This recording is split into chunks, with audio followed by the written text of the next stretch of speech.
In 1987, Al Sharpton introduced the media to a young woman called Tawana Brawley. Brawley had an awful story to tell. She said she'd been viciously raped by a group of racist white men and left in a garbage bag. She was covered in feces with racial slurs scrawled on her body. The Brawley case dominated headlines across the country for more than a year, and it bitterly divided New York City along ethnic lines. People hated each other because of what Tawana Brawley said happened to her. But it was all a lie. After conducting hundreds of interviews, a grand jury declared the entire story fraudulent. None of it actually happened. Brawley fled the state. A judge ordered Al Sharpton to pay for damages for accusing innocent men of rape. That should have been the end of Al Sharpton's career, yet just the opposite happened. Before he promoted Tawana Brawley's lies, Sharpton was best known as a small-time hustler, an FBI informant from Brooklyn, a man who'd once been James Brown's road manager. After he perpetuated the single most destructive racial hoax in memory, Al Sharpton got a promotion. He became a world-famous civil rights leader. He ran for president. He became a policy advisor to Barack Obama. According to visitor logs, Al Sharpton was invited to the Obama White House more than 80 times.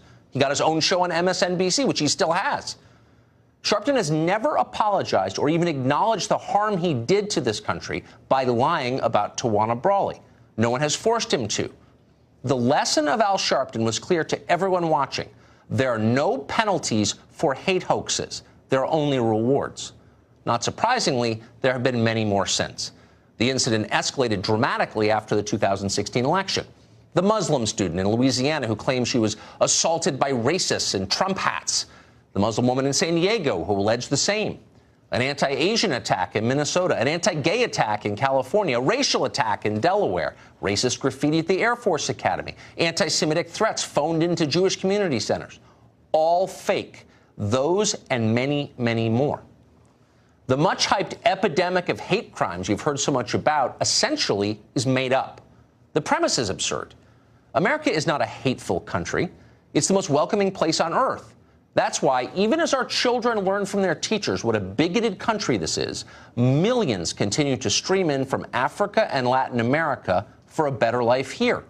It's why we've welcomed more refugees and immigrants than any nation in history. It's why we rescued a young Ilhan Omar from a refugee camp in Kenya. We are kind people. You see it in your own life. How many violent racists do you know personally? None, probably. That's because there aren't many in America. The left has to invent them. Stoking race hatred ensures continued power for the Democratic Party. Divided populations are easier to manipulate and rule. There would be no Democratic coalition without racial animosity. It's what holds their constituencies together. That's the point of identity politics. It's why they're forever reopening the wound. It's why Al Sharpton is still a revered figure among Democratic office holders. But the cost to the country has been high. Ask the kids from Covington Catholic. For the crime of having unfashionable political beliefs and skin color, a group of entirely innocent high school students came close to having their lives destroyed. That didn't happen by accident. The national media did it. They concocted a hate crime out of nothing. The Twitter mob then demanded that those boys be expelled from school and marked for life. Their parents were threatened. Their classmates were harassed. After 2 days, video surfaced proving that none of it was real. The mob moved on. But what if exculpatory video had not emerged? CNN panels would still be screaming for their blood.